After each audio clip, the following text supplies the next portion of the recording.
بسم اللہ الرحمن الرحیم۔ ناظرین السلام علیکم۔ جیسا کہ آپ کو پتہ ہے کہ اس وقت ہمارے پڑوسی ملک افغانستان میں صورتحال تیزی سے تبدیل ہوتی جا رہی ہے اور حالات ایک نئے رخ کی طرف جاتے دکھائی دے رہے ہیں۔ افغانستان کے حوالے سے تو کئی ہفتوں سے کئی دنوں سے مختلف قسم کے تبصرے جاری ہیں۔ آج ایسے مہمان کو ہم نے مدعو کیا ہوا ہے کہ جو افغانستان کی اس تمام صورتحال کا انتہائی گہرائی کے ساتھ جائزہ لیتے رہے ہیں۔ جب روس افغانستان پہ حملہ آور ہوا تھا اور مزاحمت کی ایک لہر اٹھی تھی تو اس وقت پاکستان نے جو کردار ادا کیا تھا، اس تمام مرحلے میں جن لوگوں نے اہم کردار ادا کیا پس پردہ رہتے ہوئے اور جنہوں نے افغانستان کے حوالے سے جب بھی کوئی بات کی، تجزیہ کیا تو وہ ہر حرف صحیح ثابت ہوا۔ جی ہاں، ہم ذکر کر رہے ہیں میجر عامر کا، جنہوں نے روسی حملے سے لے کے تمام تر آج کل کی صورتحال میں بھی افغانستان کے حوالے سے ہمیشہ اپنا جو نقطہ نظر رکھا وہ بر وقت اور برمحل ثابت ہوا۔ میجر صاحب، جیسا کہ آپ کو پتہ ہے کہ اس وقت جو صورتحال ہے ہمارے ہاں پڑوس میں افغانستان کی، وہ تیزی سے تبدیل ہوتی جا رہی ہے، تو اس تمام تر موجودہ صورتحال میں آپ مذاکرات کی کامیابی کا کوئی امکان دیکھتے ہیں؟ اس وقت دو تین اصطلاحیں چل رہی ہیں: مذاکرات، مصالحت، مفاہمت۔ بہت سارے کوارٹر سے یہ چیزیں سامنے آ رہی ہیں، لیکن ابھی تک وہ فارمولہ سامنے نہیں آیا کہ مفاہمت کس فارمولے کے تحت، مصالحت کس فارمولے کے تحت اور مذاکرات کس فارمولے کے تحت۔ مثلا امریکہ سے مذاکرات ہو گئے تو ان کا یہ تھا کہ ان کو سیف ایگزٹ چاہیے تھا اور ایشورنس چاہیے تھی کہ جی یہ افغان سرزمین ہمارے خلاف آئندہ القاعدہ اس طرح کی اور تنظیم استعمال نہ کرے۔ طالبان کی اپنی ریکوائرمنٹس تھی، وہ سامنے رکھ دی اور دوحہ میں وہ ایگریمنٹ ہو گیا، مذاکرات ہو گئی۔ اگر آپ امریکہ کے آنے کے بعد مذاکرات کی تاریخ دیکھ لیں، وہ بڑی گنجلک قسم کی ہے۔ مثلا پہلے جب بون کانفرنس ہو رہی تھی تو 2001 میں حامد کرزئی اور طالبان کے درمیان آلموسٹ ایگریمنٹ ہو چکا تھا اور طالبان آمادہ تھے کہ جو 4 صوبے ان کے پاس ہے وہ کرزئی کی کنٹرول میں دے دیں گے، ان کو باعزت زندگی کا موقع دیا جائے گا۔ لیکن بش اور رمزفیلڈ نے آرڈر جاری کی کہ جو طالبان بون کانفرنس میں جائیں گے یا یہ معاہدہ کریں گے تو ان کو گرفتار کر کے گوانٹانامو بے میں بند کر دیں۔ سو یہ پہلے وار تھی مذاکرات پہ۔ اس کے بعد زلمے خلیلزاد سفیر بن کر آئے افغانستان میں، یہ اس کے کوئی 2-3 سال بعد کی بات ہے۔ اس نے طالبان اور حامد کرزئی کے درمیان سلسلہ شروع کیا مذاکرات کا۔ تو جب یہ معلوم ہوا کہ طالبان کابل جائیں گے مذاکرات کے لیے تو امریکی وزیر دفاع اور وزیر خارجہ دونوں نے انکار کیا ان کو کابل میں سیکیورٹی دینے سے۔ سو یہ دوسرا مرحلہ تھا جو جسے ناکام بنا دیا گیا۔ تیسرا مرحلہ غالباً وہ تھا کہ جب یہ غالباً 2007 کی بات ہے کہ جب طالبان نے آغا معتصم کو سیاسی کمیشن کا سربراہ بنا کر سعودی عرب بھیجا ان سے مذاکرات کرنے کے لیے، پس پردہ بات چیت بہت ہو چکی تھی، تو امریکیوں نے سعودی عرب کو کہا کہ ان کے سامنے ایسی شرائط رکھ دے جو ناقابل قبول ہوتا کہ سلسلہ رک جائے، تو وہ سلسلہ روک دیا گیا۔ اس کے بعد ملا برادر جو طالبان میں بڑی صف اول کے رہنما تھے وہ سرگرم تھے، تو ہمارے آئی کو کہا گیا کہ اس کو گرفتار کر دو، تو ہم نے امریکیوں کے حکم پر اس کو گرفتار کر لیا اور سلسلہ توڑ دیا۔ 5واں پھر ایسی ہوا غالباً 2010 میں کہ میونخ کے نیوا میں طیب آغا کی ملاقات ہوئی امریکیوں سے اور سلسلہ چل پڑا۔ قطر دفتر اس کے بعد کھولا گیا۔ حامد کرزئی کو پتہ چلا تو اس نے سیبوٹاج کیا، اس نے کہا کہ نہیں مذاکرات میرے ساتھ ہوں گے، سو پھر یہ سلسلہ رک گیا۔ طیب آغا کے بعد امیر قطر ملے اوباما کو اس کے 3 سال بعد 2013 میں، اور انہوں نے پورا فارمولہ کورس آف ایکشن سامنے رکھ دیا اور جس پر تقریباً ایگریمنٹ ہو گیا۔ آ کے دفتر کھولا طالبان کا قطر میں اور طالبان کا نے امارات اسلامی کا جھنڈا لگا دیا دفتر پہ اپنے، بہت سارے معاملات طے ہو چکے تھے۔ اس پہ حامد کرزئی نے احتجاج کیا اور وہ جھنڈا اتر گیا اور مذاکرات بھی پٹڑی سے اتر گئی۔ اسی طرح اس کے بعد جنرل شریف نے مری میں ان کے مذاکرات شروع کروا دیے پہلا سیشن ہوا، دوسرا سیشن ابھی ہونا تھا کہ اس سے پہلے ملا عمر کی وفات کی خبر لیک کر دی گئی اور مذاکرات سبوٹاج کر دی گئی۔ اس کے بعد پھر کوئی شروع ہو گئی تو جو طالبان کے امیر تھے ملا منصور اختر، ان کو ڈرون میں بلوچستان میں مارا گیا اور پھر مذاکرات ڈیریل ہوئی۔ تو یہ مذاکرات کی ایک بڑی افسوسناک تاریخ ہے، اور یہ مذاکرات سیبوٹاج کیے یا افغان گورنمنٹ نے اور یا امریکنز نے، وہ ہمیشہ ہی کھیلتے رہے اس کے ساتھ، اور اس کو سیبوٹاج کرنے کے لیے انہوں نے ڈیڈ لاک استعمال کیا، انہوں نے لیکیج آف انفارمیشن کا طریقہ استعمال کیا، انہوں نے اریسٹ کا طریقہ استعمال کیا جیسے مولا برادر، اور انہوں نے اسیسینیشن کا طریقہ استعمال کیا۔ یہ 4 چیزیں انہوں نے استعمال کی۔ تو یہ وہ مذاکرات کی کہانی بات ہے موجودہ مذاکرات پہ۔ اب امریکی تو مذاکرات کر کے نکل گئے، اب پیچھے ان کا جو انہوں نے مورا بٹھایا ہوا اشرف غنی، جو ان کے بل بوتے پر بیٹھے تھے، اور بھی وہ خود چیخ رہے ہیں امریکہ نے ہمارے ساتھ یہ کیا، امریکہ نے ہمارے ساتھ یہ کیا، یہ کیا، یعنی ہمارے سر سے ہاتھ اٹھا لیا۔ اب دنیا کی تاریخ دیکھیں آصف، امریکی جہاں پہ ڈائریکٹ گئے یا انڈائریکٹ اپنے پپیٹس بٹھائے، مثلا انہوں نے 54 میں ڈاکٹر مصدق کو ہٹا کے شاہ کو بٹھا دیا، انہوں نے 65 میں سویکارنو کو ہٹا کے جن سوارتو کو بٹھا دیا انڈونیشیا میں، انہوں نے 73 میں چلی میں بینوشے کو بٹھا دیا اور آلندے کو مار دیا، قتل کیا۔ اسی طرح ویتنام میں ہوچیمن کے خلاف وان مین کو بٹھا دیا، اسی طرح لاؤس میں بٹھا دیا، فلپین میں مارکوس کو بٹھا دیا۔ تو کہیں اپنی فوج بھیج کے جہاں لاؤس اور ویتنام میں، اور کہیں انڈائریکٹ CIA کے ذریعے۔ تو جب ان کی کہانی وہاں سے ختم ہو گئی تو پپٹ یا مارا گیا اور یا چلا گیا ساتھ، تو لے گئے، وہ برقرار نہیں رہا، ہسٹری نہیں ہے۔ اب یہاں آپ ہسٹری کے بالکل برعکس کیا جانے کہ جی مذاکرات کس سے کریں؟ مذاکرات تب ہوں گے کہ آپ اپنے اس اداکار کو لے جائیں ساتھ امریکی، اور پیچھے دوسرے اقوام ہے، شخصیات ہیں، سب ان کو پھر بٹھانے کا کوئی بندوبست کیا جائے، مذاکرات کریں۔ اس عارضی دور میں کہ جب اگر یہ سٹیپ ڈاؤن کرتے ہیں، کیا سسٹم کیسے چلے گا؟ یہ تو عبوری حکومت بنا ہے۔ دیکھیں جب روسی جا رہے تھے تو جنرل ضیاء چاہتا تھا کہ عبوری حکومت افغانستان میں بھائی جس میں ایون ڈاکٹر نجیب بھی شامل ہو۔ مجھے ٹاسک ملا تھا کہ ڈاکٹر نجیب کو کنونس کرے، وہ نادر خان ظاہر کو ملا، اس کے ذریعے ڈاکٹر نجیب کے بنی وکیل سے رابطہ کیا، اس نے جا کے نجیب سے بات کی، ڈاکٹر نجیب سیریس نہیں تھا۔ جنرل ضیاء نے کہا کہ ہم آپ کو شامل کرتے ہیں فیوچر سیٹ اپ میں۔ دوسرا، رشین اور امریکن نہیں چاہتے تھے افغانستان میں پیس، وہ دونوں فساد چھوڑ کر جانا چاہتے تھے، اپنے اپنے ایجنڈے تھے، وہ نہیں ہوا اس کے بعد۔ لیکن آج کی صورتحال اور تب کی صورتحال میں بڑا فرق ہے۔ تب کی صورتحال یہ تھی کہ doctor Najib sun of the سائل تھا، وہ peoples democratic party of Afghanistan کا سربراہ تھا، اس کی روٹس تھے، وہ بچپن سے افغانستان میں رہا تھا، ایک زوراور پختون تھا۔ دوسرا، اس کے جو مخالفین تھے وہ منتشر تھے، نہ صرف منتشر تھے، آپس میں متعارف تھے، آپس میں حریف تھے، ایک دوسرے سے لڑ رہے تھے۔ اسی لیے جنرل ضیاء یہ دیکھ رہا تھا۔ اور دوسرا، اس جنگ میں ہم ڈائریکٹ فریق تھے پاکستان، اور اس جنگ کا جو کمانڈر تھا وہ جنرل ضیاء تھا۔ تو ہوا کیا المیہ کہ ایک تو جنرل ضیاء منصر سے ہٹ گیا، کمانڈر چلا گیا، دوسرا وہی ہوا مجاہدین آپس میں لڑنے لگے۔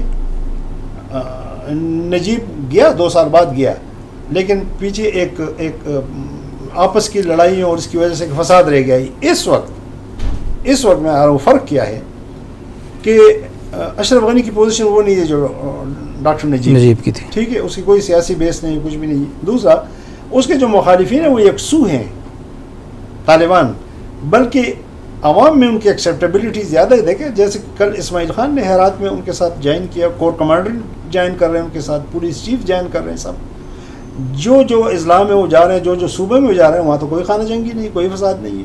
مطلب ہے کہ ان کو ایک عوامی سپورٹ حاصل ہے آپ کے خیال میں طالبان کو؟ بالکل ہے، طالبان میں کہتا ہوں کہ افغانستان کے ہر گاؤں کے ہر محلے میں موجود ہے، وہاں مسجد میں لوگ جاتے ہیں 3-4 صفحے اس کے پیچھے کھڑے ہوتے ہیں۔ ہمارے ہاں کچھ عناصر یہ ایک خدشے کا اظہار کر رہے ہیں کہ اگر وہاں پہ طالبان آتے ہیں، وہاں پہ ان کی حکومت قائم ہوتی ہے، تو یہاں پہ TTP، داعش، القاعدہ جیسی تنظیمیں پھر جڑ پکڑ سکتی ہیں، پھر ایک صورتحال بدامنی کی طرف جا سکتی ہے۔ تو کیا واقعی طالبان کے آنے کے بعد یہاں پہ کچھ ہمیں کوئی ایسا خطرہ محسوس ہو رہا ہے؟ 9/11 سے پہلے طالبان کی حکومت تھی افغانستان میں 5-6 سال.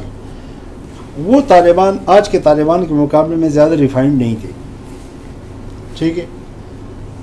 اب طالبان ایک بڑے ارتقائی مرحلے. مجھے بتا دے کہ اس 5-6 سال کے دور میں پاکستان میں کوئی اس طرح کی صورتحال تھی؟ نہیں تھی. ہمارے 80,000 شہید ہو گئے لوگ, 10,000 سیکیورٹی فورسز, کانسٹیبل سے لے کے IGP تک اور سپاہی سے لے کے لیفٹنٹ جنرل تک. یہ کبھی نہیں ہوا. یہ کس کے دور میں؟ طالبان کے دور میں ہوا. یہ تو اسی فساد کے دور میں ہوا جو امریکہ نے لا کے برپا کیا, انہوں کی سرپرستی میں ہوا. یہ کہتے ہیں جی طالبان اور TTP کا نظریہ ہے کہ فلاں ہے, ٹمکا ہے, ادھر پتہ نہیں کرتے. او بھائی نظریہ تو میرا چینیوں سے ملتا ہی نہیں, ہم سب سے قریبی دوست ہیں. نظریہ تو دیکھیں یہاں پہ مذہبی جماعت ہیں, آپس میں نظریہ ایک ہی ہے لیکن متحارب ہیں, ایک دوسرے سے لڑ رہے ہیں. نظریے کی بات نہیں, مجھے یہ بتا دیں کہ چلو طالبان کا نظریہ برمداغ بغدی, ہربیار مری, ڈاکٹر اللہ نظر, ان کا نظریہ بھی طالبان سے ملتا ہے. کابل میں بیٹھی ہوئے ہیں, بلوچستان میں روز قتل عام کر رہے ہیں, ہمارے فوجیوں کو شہید کر رہے ہیں. یہ حکومت ذمہ دار تھی, پہلے کرزئی حکومت اور پھر اشرف غنی کی حکومت پاکستان کے خلاف. سارا داعش بھی پھلی پھولی ان کے دور میں, القاعدہ بھی پھلی پھولی, TTP کے کیمپ بھی بنے, برمداغ کی بھی بنے, ہربیار کی بھی بنے, ڈاکٹر اللہ نظر کی بھی بنے. اور یہ ساری قتل و غارت ہمارے GHQ پہ ٹیک ہوا, ہمارے ایئر بیسز پہ ٹیک ہوا, ہمارے نیول بیسز پہ ٹیک ہوا, ہمارے فوجی چھاونیوں پہ ٹیک ہوا, ہمارے عیسائی دفاتر پہ ٹیک ہوا. ہمیں تو جنگ مسلط کر. اگر طالبان وہاں پہ آتے ہیں تو ہم یہ کہہ سکتے ہیں کہ وہاں پہ جو ان کے اڈے تھے داعش کے, القاعدہ کے, TTP کے, وہ ان کو ختم کر دیں گے. وہ بار بار کہہ چکے ہیں کہ افغانستان سرزمین پاکستان تو کیا کسی کے خلاف استعمال نہیں ہونے دیں گے. رات بھی ان کا ترجمان کہہ رہا تھا, وہ پبلکلی کمٹ کر رہے ہیں. اور میں نے کہا ان کا ریکارڈ بھی یہ ہے کہ ان کے دور میں ایسا نہیں ہوا. یہ سارا دیکھیں اس وقت ایک مفاہمت, مذاکرات اور مصالحت کے نام پر ایک ایجنڈا چل رہا ہے. دوسرا ایجنڈا یہ کہ طالبان کا ہوا کھڑا کرو, خوف پیدا کرو کہ یہ آئیں گے تو پاکستان میں فساد ہوگا, یہ آئیں گے تو دنیا میں فساد ہوگا, یہ آئیں گے تو عورتوں کے ساتھ زیادتی ہوگی, یہ آئیں گے تو داعش مضبوط ہو جائے گا, یہ آئیں گے تو القاعدہ مضبوط ہو جائے گا, یہ آئیں گے تو یہ ہوگا. یہ سارا ایک تھیوری ایجاد کی جا رہی ہے اور پھیلائی جا رہی ہے, کیونکہ اس وقت کچھ لوگوں کا واحد مقصد یہ کہ جو بھی ہے افغانستان میں, یہ پاکستان کا دشمن حکومت بیٹھی رہی جو پاکستان کو, پورے پاکستان کو چکلا کہتے ہیں, یہ جو بیٹھے ہیں بالکل یہ قابل قبول ہے. لیکن بس وہ نہ آئیں جن کے ساتھ پاکستان کے ذریعے بڑی زیادتیاں ہوئیں, جن کے خلاف پاکستان نے 20 سال امریکہ کی جنگ لڑی, 57,000 بمبار یہاں سے بھیجے, ہوائی اڈے دیے ان کو, نیٹو کو سپلائی روٹ دیا, ان کا سفیر بے عزت کر کے حوالے کیا, 600 آدمی ان کے حوالے کی, ان کے ملا برادر کو پکڑا, استاد یاسر کو پکڑا. انہوں نے جواب میں کچھ بھی نہیں کیا. اس سے بڑی وفاداری اور کیا وہ نہ آئے. یہ آئے جو روز پاکستان کو گالی دیتے ہیں اور جو روز پاکستان میں ہمارے 150 بچے شہید کرتے ہیں APS میں, ہمارے فوجی تنصیبات پہ حملے کرتے ہیں. ابھی داسو کا واقعہ ہوا, کل وزیر خارجہ نے پریس کانفرنس کی ہے کہ افغان سرزمین پہ NDS اور را کا جوائنٹ آپریشن تھا, نام بھی لیے ہیں. یہ لوگ کیوں ہر معاملے میں پاکستان کو کٹہرے میں لاتے ہیں؟ ان لوگوں کا کیا مقصد ہے؟ یہ کیا قوم کو مایوس کرنا چاہتے ہیں؟ دیکھیں میں ہمیشہ سے, اگر آپ کو یاد ہے یہ 15-20 سال پہلے کی بات ہے, میں آنسی کالج مردان میں گیا تھا لیکچر دینے, آپ میرے ساتھ تھے. بالکل. میں نے اس وقت سب ورژن کی بات کی تو میرا سارا لیکچر سب ورژن بھی دیا تھا. میں نے کہا جی یہ TOP کا دور ہے, ٹرینڈ میکنگ, اوپینین شیپنگ اور پرسیپشن مینجمنٹ, تاثر سازی کا. جہاد افغانستان کے بعد ساری جنگ سب ورژن کی تھی. بالکل. تاثر سازی. سو پاکستان کے خلاف ایک تاثر سازی کی ہے. میرے پاس یہاں پہ امریکی پرانا سفیر آیا تھا, اس نے ٹیررزم پہ بات کی. میں نے کہا سفیر محترم کتنے مرے آپ کے ٹیررزم میں؟ 3,000 4,000. کتنے مرے انڈیا کے؟ 4,000 5,000. میں نے کہا میرے 70,000 سویلین شہید ہوئے, میرے 10,000 سیکورٹی فورس شہید ہوئے, میرے GHQ پہ حملہ, ایئر بیسز پہ حملہ, نیول بیسز پہ حملہ, فوجی پریڈس پہ حملہ, فوجی چھاونیوں پہ حملہ. میں نے کہا میں سول انسٹالیشن کی بات نہیں کر رہا ہوں, میرے اوپر تو جنگ مسلط کی گئی, میرے 150 بچے شہید ہوئے APS میں, سیویلین دیکھو. میں نے کہا میں ٹیررسٹ ہوں کہ میں ٹیررزم کا وکٹم ہوں؟ وہ حیران ہو گیا. میں کہتا ہے major then where is the problem. میں نے کہا پرابلم میرے لیڈرز اور میرے انٹلیکچوئلز جنہوں نے معصوم پاکستان کو مجرم بنا دیا. میں آپ کو ایک مثال دیتا ہوں. اجمل قصاب کا واقعہ ہو گیا, نان اسٹیٹ ایکٹر تھا, اس کی پاداش میں انڈیا نے میں ننگا کر کے کھڑا کر دیا عالمی کٹہرے میں. اجمل قصاب کے مقابلے میں کلبشر یادو اسٹیٹ اسپانسرڈ ایکٹر. میں خود اس بزنس میں رہا ہوں, کبھی ایسا نہیں ہوتا کہ آپ انٹیلیجنس سرونگ آفیسر لانچ کرتے دشمن پہ, پکڑا گیا.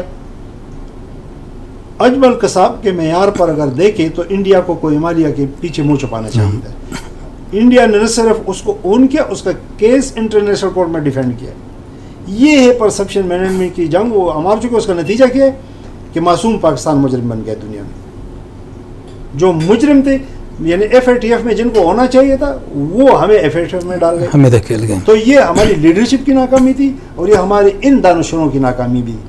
کچھ ارادتاً بیلین ایجنڈے کو پرسو کر رہے تھے اور کچھ نادانستہ اس گیم کھیل کا حصہ بن گئے. نتیجے میں ہم اور پاکستان نہیں. لیکن یہ بھی تو کہا جا رہا ہے نا کہ پاکستان ڈبل گیم کرتا ہے, پاکستان کہتا کچھ ہے کرتا کچھ ہے. یہ گڈ بیڈ طالبان کی بات ہوتی ہے. یہ بھی کہا جاتا ہے کہ یہاں پہ سلیپنگ سیلز ہیں, ٹھکانے ہیں. تو اس حوالے سے آپ کیا کہتے ہیں, کیا ان میں کوئی صداقت نہیں ہے؟ دیکھیں, جو ڈبل گیم کی اصطلاح ہے یہ نومبر 2001 میں ایجاد ہوئی جب زلمے خلیلزاد سفیر بن کر افغانستان آیا. تو سینیٹر جیک ریڈ اور سینیٹر ہیلری کلنٹن افغانستان کے دورے پر آئے. وہاں ایمبیسی میں میٹنگ ہوئی, وہاں اصطلاح ایجاد کر دی گئی پاکستان کو گندہ کرنے کے لیے, اور پھر وہاں سے اسی طرح پریزیڈنٹ حامد کرزئی کے پاس گئے اور ان کو یہ سارا بتا دیا. وہ بھی خوشی سے چل پڑا. وہاں سے اصطلاح ڈبل گیم. میں آپ سے پوچھتا ہوں, ہم نے 2 کولیبریشن کی امریکن کے ساتھ افغان سرزمین پر.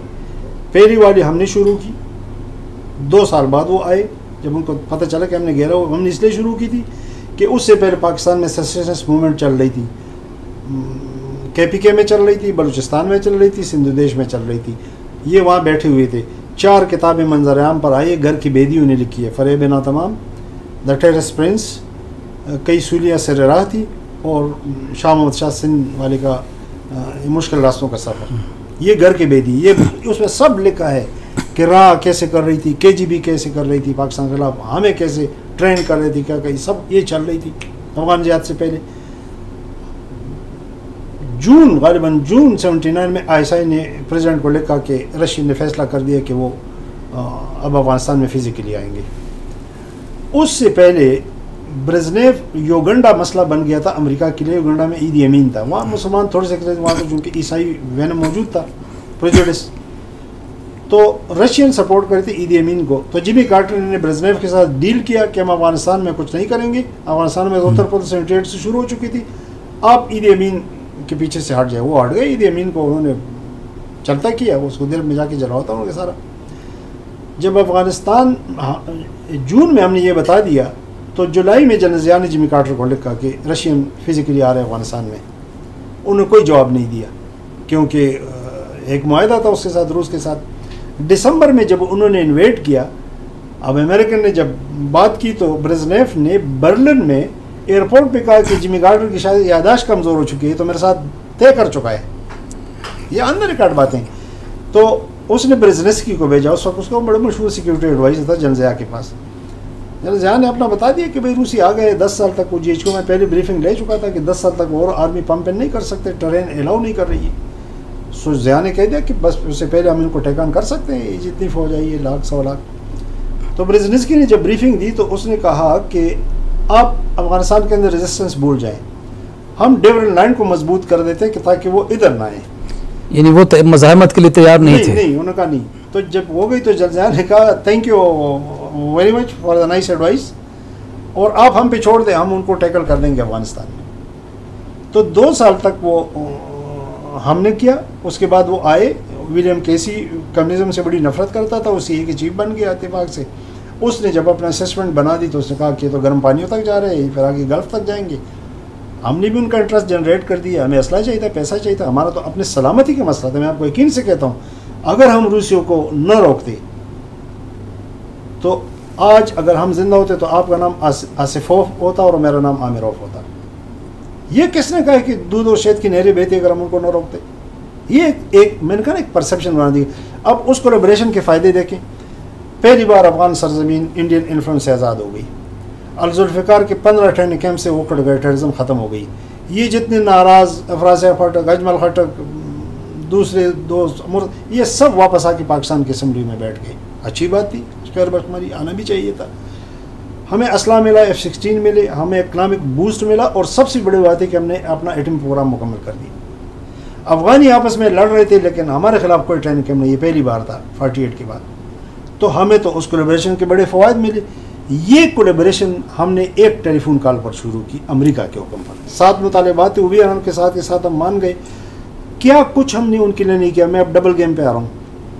یہ میں نے امریکی سفیر کو بھی کہا کہ جناب آپ کی آرمی ہمارے ساحلوں پر اتری اور وہاں چلی گئی.